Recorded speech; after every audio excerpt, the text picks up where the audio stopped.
नमस्कार. पश्चिम आशियामध्ये अशी एक घटना घडली आहे ज्यामुळे संपूर्ण जगाचे लक्ष त्या भागाकडे वळले आहे. अमेरिका आणि इस्रायल यांनी इराणवर केलेल्या संयुक्त हल्ल्यानंतर परिस्थिती अत्यंत तणावपूर्वक बनली आहे. या कारवाईला प्रिएम्प्टिव्ह स्ट्राईक असं नाव देण्यात आलं आहे. म्हणजेच काय तर एखादा देश भविष्यात हल्ला करू शकतो असा धोका वाटला तर तो हल्ला करण्यापूर्वीच त्याच्यावर कारवाई करणे ही त्यामागची संकल्पना. या हल्ल्यामागे इराणचे सर्वोच्च नेते खामेनी ठार झाल्याची मोठी बातमी समोर आली आहे. मात्र या दाव्याबाबत अधिकृत पातळीवर पूर्ण स्पष्टता अजूनही समोर आलेली नाही. तरीही जर ही बातमी खरी ठरली तर हा मध्य पूर्वेच्या इतिहासातील सर्वात मोठा टर्निंग पॉइंट ठरू शकतो. आता आपण पाहूयात खामेनी इतके महत्त्वाचे होते का. तर 1989 पासून म्हणजेच तब्बल 36 वर्ष ते इराणचे सर्वोच्च नेते होते. इराणमध्ये राष्ट्रपती असतो, संसद असते, न्यायव्यवस्था असते, पण अंतिम निर्णयाचा अधिकार सर्वोच्च धार्मिक नेत्याकडे असतो, म्हणजेच देशाचा खरा पॉवर सेंटर. खामेनी यांच्याकडे नेतृत्वाखाली इराणने ऍक्सिस ऑफ रेजिस्टन्स ही रणनीती उभारली गेली. यामध्ये लेबनमधील हेजबोलन, गझामधील हमास आणि येमेनमधील हाऊथीस यांना पाठिंबा देण्यात आला. या तिन्ही संघटना इस्रायल विरुद्ध सक्रिय आहेत. याच कारणामुळे इस्रायल आणि अमेरिका इराणचा वाढता प्रभाव धोकादायक वाटत होता. आता आणखी एक महत्त्वाचा मोठा मुद्दा तो म्हणजे अणुकार्यक्रम. इराणवर अनेक वर्षापासून अण्वस्त्र कार्यक्रम राबवत असल्याचा आरोप आहे. इराणकडे हजारो बॅलिस्टिक क्षेपणास्त्र असल्याचे सांगितलं जातं.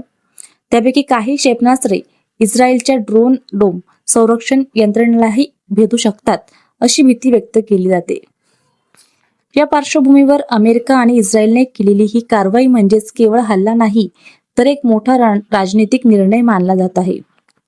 आता आपण पाहूयात पुढे काय होऊ शकतं व सर्वात मोठा प्रश्न म्हणजे इराण बदला घेणार का. इराणच्या रिव्होल्यूशन गाईड्स कडक इशारा दिला आहे. जर इराणने प्रतिहल्ला केला तर संघर्ष अधिक भडकू शकतो. दुसरी शक्यता म्हणजे इराणमध्ये सत्ता संघर्ष निर्माण होऊ शकतो. सर्वोच्च नेत्याच्या मृत्यूनंतर नेतृत्व कोणाकडे जाणार हा मोठा प्रश्न आहे. तिसरी शक्यता म्हणजेच जागतिक परिणाम. जगातील जवळपास 30 ते 40% तेल स्ट्राईक ऑफ हार्मुज या सामुद्रिक मार्गाने जातो.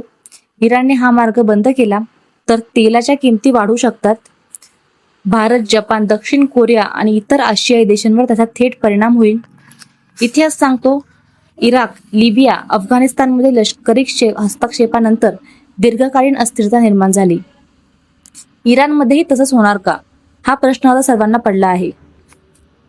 सध्याची परिस्थिती पाहता पश्चिम आशिया पूर्णपणे हाय अलर्टवर आहे. तेहरान, तेल अविव आणि वॉशिंग्टन या तिन्ही ठिकाणांहून येणाऱ्या प्रत्येक अपडेटकडे जगाचं लक्ष आहे. पुढील 24 ते 48 तास अत्यंत निर्णायक ठरणार आहेत. हा संघर्ष प्रादेशिक मर्यादेत राहणार की जागतिक पातळीवर परिणाम करणार हे लवकरच स्पष्ट होईल.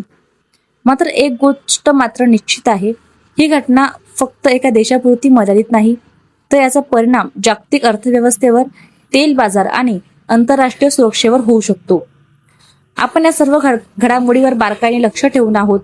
पुढील अपडेटसाठी आमच्यासोबत जोडलेले रहा. धन्यवाद.